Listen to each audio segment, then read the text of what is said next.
Capítulo 3. Alguns aspectos relevantes da crosta terrestre.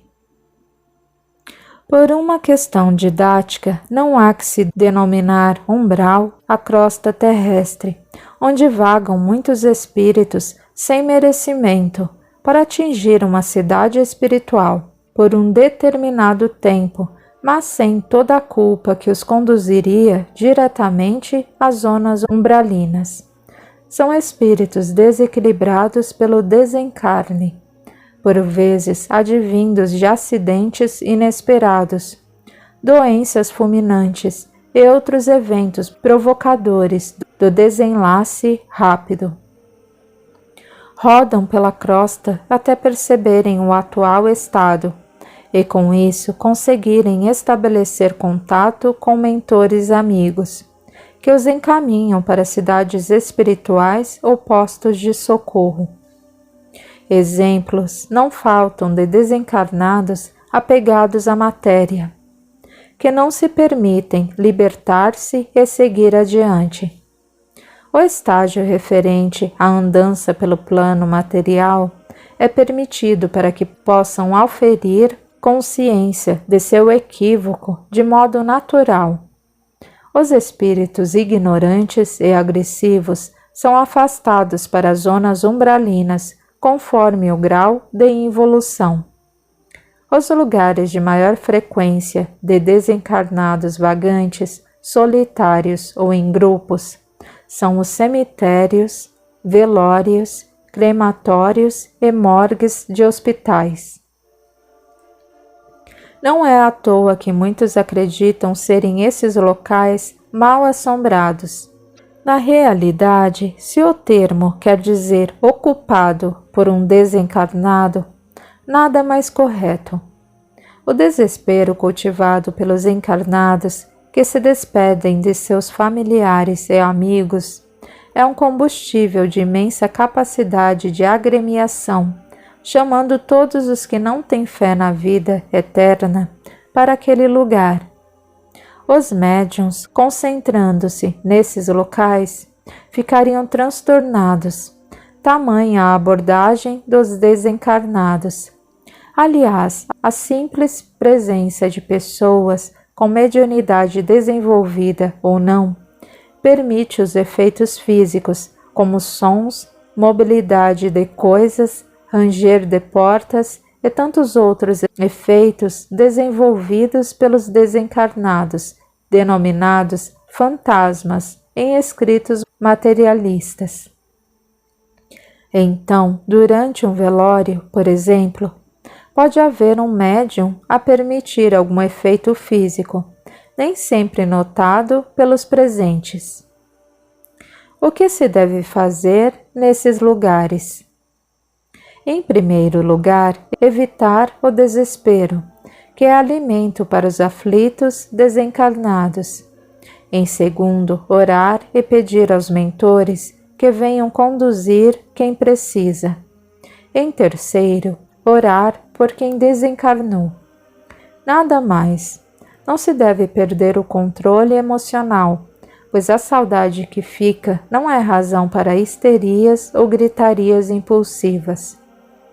A perda desse controle fornece aos desencarnados a nítida impressão de que a vida espiritual é ruim, algo desconcertante e prejudicial. A todos é dado o direito de sofrer a morte de um ente querido. Lágrimas espelham esse sofrimento. Escândalos não são condutas para os que creem na vida eterna, a única verdadeira. O ideal cerimonial do espírita, ao perder um ente querido, deve ser o culto à memória e não ao corpo, que não vale mais nada. Então, desencarnando em casa, translada-se o cadáver ao crematório até a cerimônia de despedida, algo integralmente facultativo. Desencarnando em hospital, há a passagem pelo morgue. Dali, translada-se para o crematório nos termos já informados. Enquanto o corpo físico se encontra abrigado nas dependências do crematório, como é feito em alguns outros povos, reunir a família e os amigos em casa para relembrar bons momentos do desencarnado é o desejado. Se quem desencarnou é preparado, sentir-se-á atraído pela reunião fraterna, amiga e sensível, e para ali se deslocará. Pode ocorrer um apego ao corpo físico, situação na qual o espírito vincula-se onde ele se encontra. Mas mesmo assim receberá os bons fluidos vibratórios dos parentes e amigos. O velório não é recomendável, pois se vislumbra um nítido culto ao corpo sem vida. As pessoas olham para o cadáver como se fosse o ente desencarnado. Se este estiver presente, ficará chocado, entristecido ou até sofrerá muito por acompanhar o sofrimento das pessoas a quem tanto ama. Espíritos mais elevados, desligando-se do corpo físico, seguem diretamente para cidades espirituais. Nem mesmo são encontrados na cerimônia de despedida, qualquer que seja ela. De onde estiverem, sentem a vibração de amor dos que ficam, e para eles é o bônus maior. Velar significa tomar conta de algo, vigiar, ficar acordado para zelar ou proteger.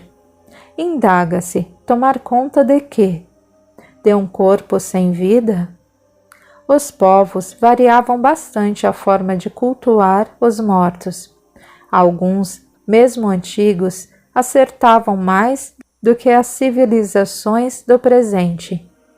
Cremar é reduzir algo a cinzas. Significa também dissipar a tristeza pelo ardor do fogo. Auxilia o desencarnado a deixar o fogo, quando a ele se atrela de maneira facilitada, pois o cadáver desaparece em cinzas. Estas não personificam ninguém. Além disso, impedem o sofrimento de alguns de permanecer ao lado da putrefação do corpo físico. Basta meditar, porque o cadáver se transformaria numa massa devorada por bichos. Porque essa degradação ao corpo seria imposta por Deus. Justamente para mostrar que o corpo físico não significa nada, mas somente um invólucro, habitáculo do espírito por um tempo. Se uma casa está velha, pode ser demolida, dando lugar a uma nova, simples assim. O mesmo se dá com a morte e o reencarne, aliás, demonstrado claramente por Jesus. A crosta terrestre é a parte habitável do planeta, onde existem o solo e as águas marítimas, fluviais e lacustres. Aí vivem os encarnados, os animais e as plantas. Hoje constitui um relevante cenário de expiação e provas. Espera-se para o futuro a sua regeneração. Pela crosta terrena vagam desencarnados, que nem mesmo noção de seu desenlace do corpo físico possuem.